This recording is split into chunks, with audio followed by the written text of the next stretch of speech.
Look, for Hopkins, he's the third best receiver on this team. He's the second best. No, he's the third best receiver on this team.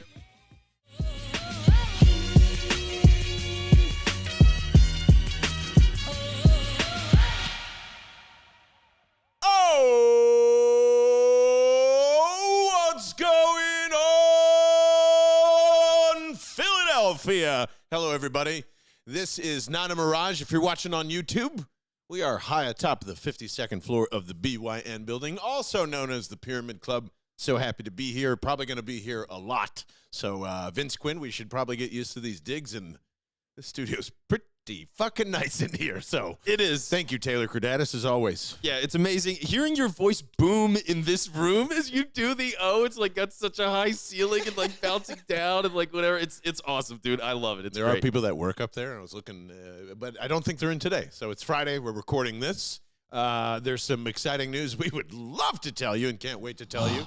But just as a reminder, I know everybody's been, especially Jason. I'm so sorry, brother. He's been like so anticipating the LA trip drop, and it's my fault. All right, I got the jitters. I want everybody to have a good time, and I don't want to fuck it up. So officially, if you are a Pyramid Club member, next Tuesday, which is the sometime that Vince is going to look up right now. The calendar. But it is Friday the 1st The today. 6th. So the 6th is when we are officially going to drop for Pyramid Club members. You will get some sweet perks, some discounts, and some things like that. And there will be no self-travel packages to start, but if you want them, just feel free to text us at any time, 215-509-5833, and just say, I want to go to L.A. and I don't need a plane. Exactly those words. I want to go to L.A., I don't need a plane, and I'm going to custom make packages for you because we love you guys and we just want you to have a good time. So that being said, Vince Quinn, it has been pretty quiet in Eagles land, but there are some things floating out there that we must get to, starting with what? I got engaged. That's number one. Oh, yeah, baby. The big news keeps happening. Let's Congratulations. go. Thank you. Thank you. You literally have to go see your first venue. Yeah, that's we got in about 25 minutes. We got to keep it pretty tight today because Sorry, Dana. God, I'm looking at the prices of wedding venues already, and I just want to melt What are and they die. charging? Oh God, the highest end that I saw for today is $300 a head. Oh, go fuck off. Now, and here's the best part. Here's the best part. It's not like they decrease this over time, like or number, because like here's the thing that I don't know if people know this about me. My dad is one of 14. Oh my God! And I did know that. I'm just doing it for dramatic but effect. he's how one many tell everybody how many cousins you have. First cousins. I believe I have 39 first cousins on one side of the family. Oh my God! Yeah, the British and Ireland folks. My guys, fill in all that. You listen to this? We might as well be there with you right now. Look, Irish Catholics. It is what it is. Irish Catholics in the 50s. It just is what it is. But so times 300, I'm already panicking. Yeah, and it's not like, oh well, if you hit this many, there's a discount. So like, yeah, I don't know. The whole thing's going to be miserable. I'm going to enjoy it, but it's also going to be miserable. So what you're saying is, Bell and the Bird Crew members and everybody that's in the Discord are not invited to the wedding. I don't know. 700-person wedding. We're gonna rent out the link. I'm not even sure if me and Taylor are gonna make the cut. To be honest with you, nor should we. Get out of here! What do you mean you're not making the we're cut? basically You're just married trying not already. to go to the wedding. No, I'm on to you. I'm on to you. Taylor's not in his head. I'm gonna take my shirt off and dance too much and drink too much bourbon. I love disrupting weddings. So there we go. Don't worry about that. I want to see that. So, is there anything we need to be worried about in Eagles land while we're praying that the price of per head is somewhere a lot less than $300 per person? I mean, for the Quins? looking around at the other stuff, like that's the great thing is I don't think you have to worry about anything. There's stuff of like, oh, could they get a little better here or there? Would I love to see more depth here? Like, yeah, I mean, like linebacker, who cares really? But you can say OTA started. N'Kobe Dean's wearing the green dot, so yeah, it's your boy, your favorort player. He's going to be a Pro Bowler now. Yeah. I'm still skeptical, sorry. I'm rooting for him. So, yeah, it's like that. Oh, could they get, like, Budda Baker in at safety? Everybody's talking about Deandre Hopkins. Like, here's the thing for me with all those guys. They're all fun, and, like, you can make the argument to bring them in. But also, like, what's the rush? Yeah, none right now. None. Dude, this team, it's the best roster in the conference. They just went to the Super Bowl. Jalen's contract is nothing for 3 or 4 years. You don't have to do anything right now. Like, let it play. And I think the problem is people go into the season, it's like, oh, we're great, and we can get better, and we can do that right now. And, like, I totally understand that, and this happens, I feel like, every year. But when you're this good, let it play out a little bit, man. Like, we don't know who's going to get hurt.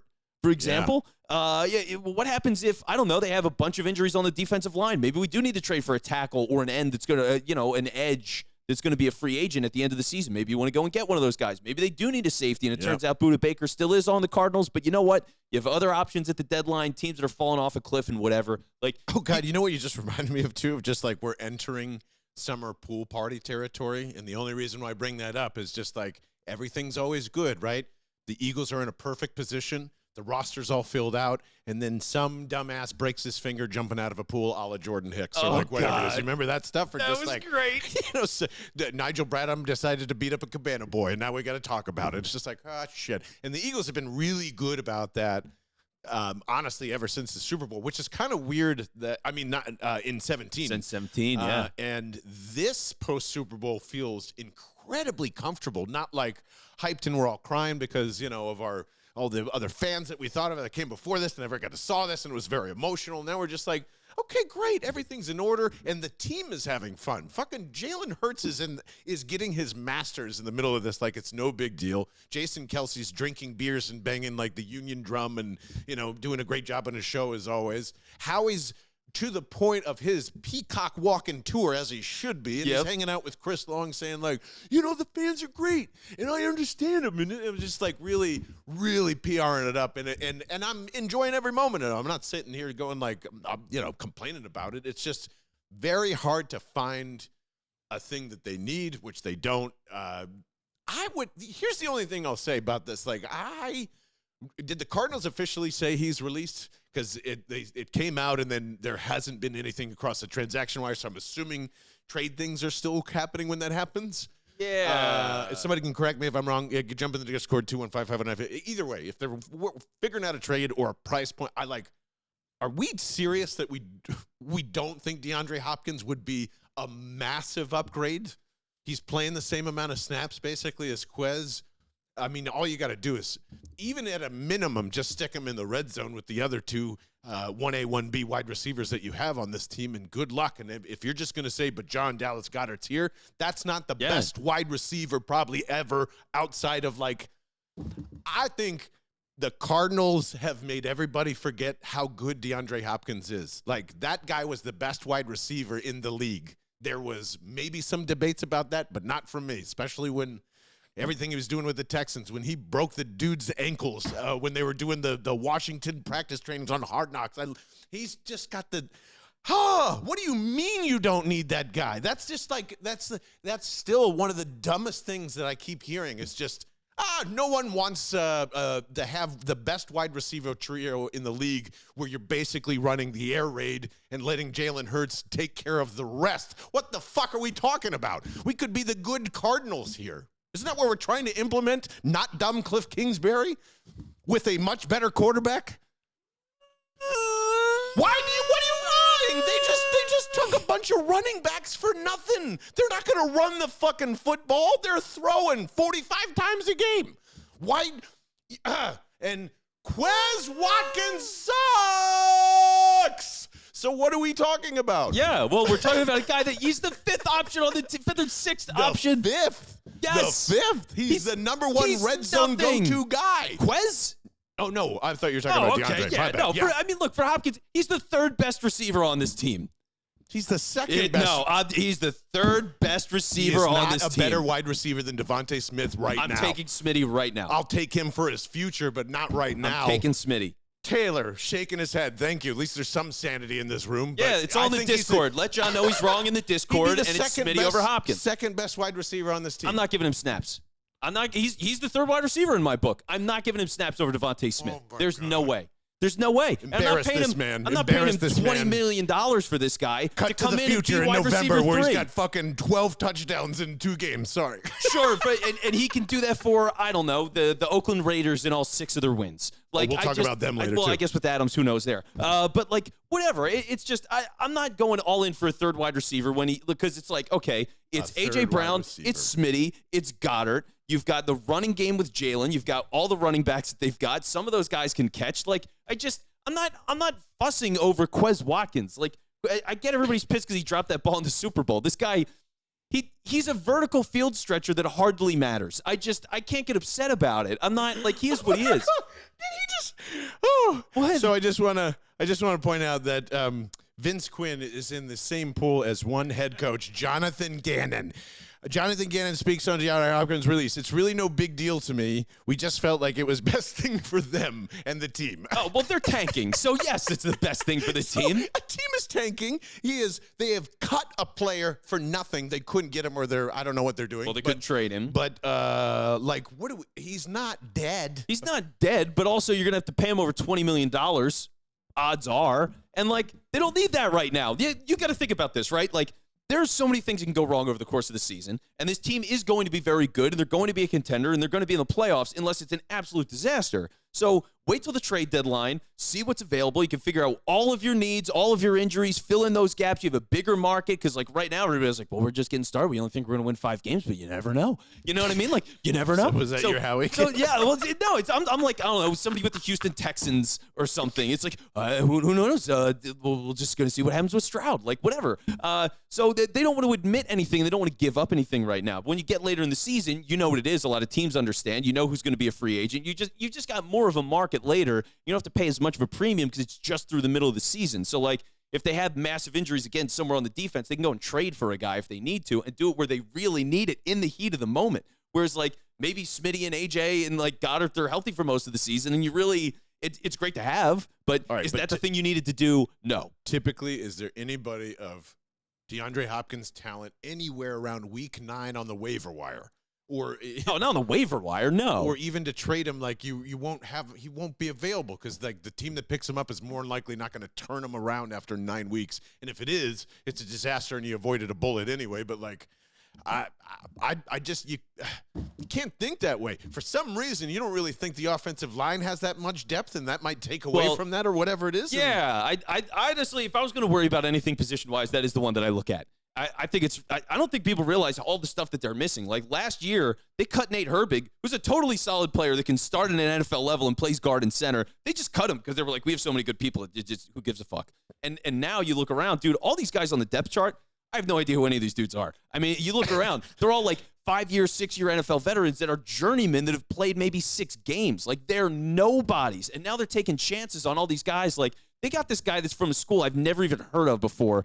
I don't even know if he's Division II or if he's Division III, but he's this huge guy. He was playing college basketball. I think he's the next Jordan Mailata for them. He's played football for 3 years or something as a tackle, and they're going to see. So, I'm rooting for that guy. I think he's a project, but that's kind of where they are on the back end. They're just getting all these things. They're throwing all these darts and trying to see what happens. So, DJ Fluker, they worked him out last week. I think that goes to all of this is they know their offensive line depth isn't up to snuff, and they're doing everything in their power to try to get other guys in here. And I think if we're looking at moves that are going to happen, that's the kind of stuff that's going to happen now. If they see guys all right, training camp roster cuts are going on, these guys are getting cut, final roster cuts, can they go and bring in a depth lineman? I wouldn't be surprised if they get aggressive there. It's the line is old for the most part. And when you're looking at some of these spots, okay, right guard is undefined. And let's get into that. I'm rooting for Steen so hard to win this job. I think that is what, just as a fan, I think that's what you should be pulling for. Because, here's the thing. Juergens, they want to be a center, and he is a smaller guy. They drafted Steen to be a starting right guard. I really believe it. He's got very little experience. It's all in the SEC. He was a defensive lineman 4 or 5 years ago. Yeah, I'll say that a lot because you can't emphasize it enough. They love this guy enough to draft him in the 3rd round. He was a left tackle at Alabama.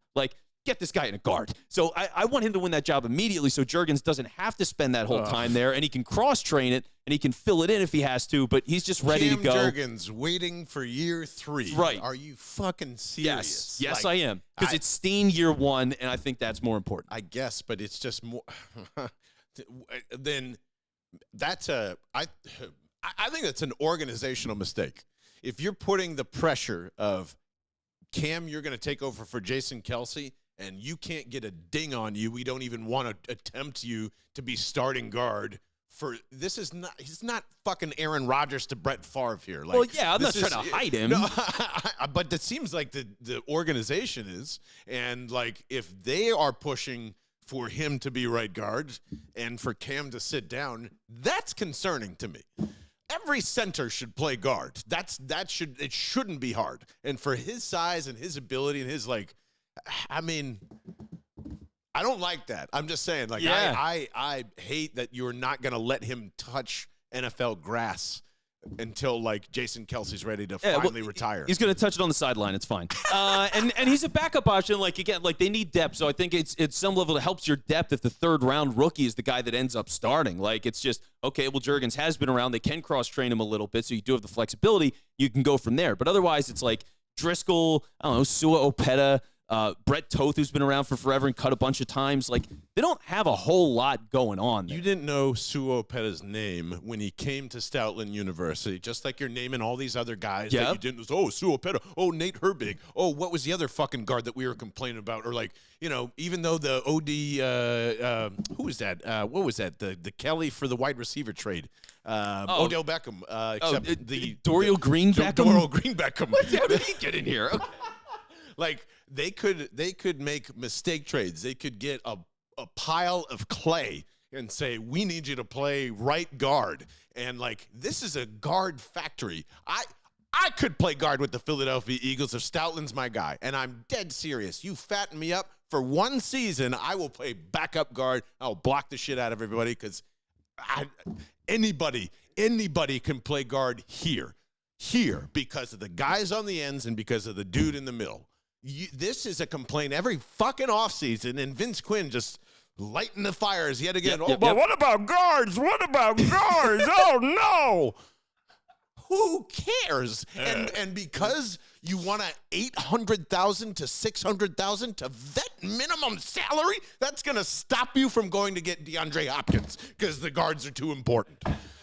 No, the guards. I don't know. Maybe they need a starting corner because their guys are in their 30s right now. Okay, and like that I can get down. So that like, makes sense. So yes. that, like, maybe the safeties don't work out. Some of those guys are injured, inexperienced, Vince whatever. Quinn, not a Ringo guy. Got it. I like Ringo, but is he a starter right now for a Super Bowl team? Probably not. So yes, he is. I think he's a hell of a talent. I would have considered him in the first. Is he as good as Jalen Mills' floor when he came into the league? Ooh. Then you can win a Super Bowl with him. Jalen Mills was good, though. Jalen Mills was good. What's Ringo? A pile of shit? He was the top 5 recruit. They thought he was going to be a number 1 pick a year ago. I know. And Jalen Mills started on a Super Bowl winning team, so the guy's good. People can eat it on Jalen Mills. I'll die on that hill. But don't wag that finger too much. Yeah, I'm wagging it all day. All right. It was part of the impression, so now it's part of part of the reality. So you also think, just aside from that, do you think Stein is like a star in the making, and they kind of? Well, Steen, yeah. Steen, sorry. So Steen, that was a Vinny. Yeah, well, you're back. You're back to that's regular season form for you. So yeah, like Steen, I think just incredible talent, right size. They wanted to play guard anyway, so just get him in there and let him develop and hold the job. Like, I wanted him to get the experience and just if they want him to take over, which it sounds like they do eventually, then I'd love to just see it now. I mean, it just accelerates his whole process. It keeps Juergens. We can put his focus on center. Look, Kelsey's never gotten injured, but he's also, 36, 37? Like, There's no reason to say that he hasn't been injured for, 35 years, that he won't get injured now. So it's good for the team. Because otherwise, then you're getting Steen, and he is your backup, and now Juergens is starting at guard, which means if Kelsey goes down, he's got to move over, and Steen or Driscoll is coming in anyway. So you're going to move 2 spots on the line for one guy getting injured. Like, just put Steen in there and let him be the guy. And then if he gets hurt, all right, Juergens has practiced that, and he's worked on it, he can come in, but he's the backup filling in for that, and Kelsey stays center. So I just think the flow of it is easier when you don't have Sayamalo, who also played all those positions, or Nate Herbig, who used to play center. Oh, yeah, I forgot Sayamalo, another guy that was going to be the future center, and then the future this, and then the future that, and what did he end up becoming? Just a nice, good guard. Well, he did, yeah, and now Dickerson is that guy. It's a proud tradition. So who knows? Maybe he ends up being a guard anyway. But I'm rooting for Steen to win the job. It's just the guy I think makes the most sense for the team long term. I'd rather see him in there. So last thing on that, because how much can you really talk about offensive linemen during the offseason? But Cam and Dickerson are exactly why I want them there. They're nasty. They'll hurt really bad. And when you put Jason Kelsey's Hall of Fame athleticism next to that, it's gonna fucking hurt. So that's why. Yeah. And look, hey, I still think they can do some badass stuff with 6 linemen because they do that. They do that plenty. So I wouldn't be surprised to see Juergens out there anyway, and you could put him on the edge and have him pull and I don't know. Help put him at fullback in certain situations. Like, who gives a shit? You know? We'll probably see it with Jalen Carter. Yeah. Oh, yeah, who apparently broke a sled tackle on, like, the first day of OTA. Yeah. So. Oh, my God, dude. Yeah, if you're not excited about the rookie class right now, I don't know what it takes. Especially, dude, I am buying up all of the Nolan Smith Right? PR. Shout out to Turbo Mike. Just feed me all of it in the Discord. It's, yeah, like, I keep replaying that phone call of, like, him decides that I need the playbook right now, coach. Send me the PDF. It's like, yeah, they are.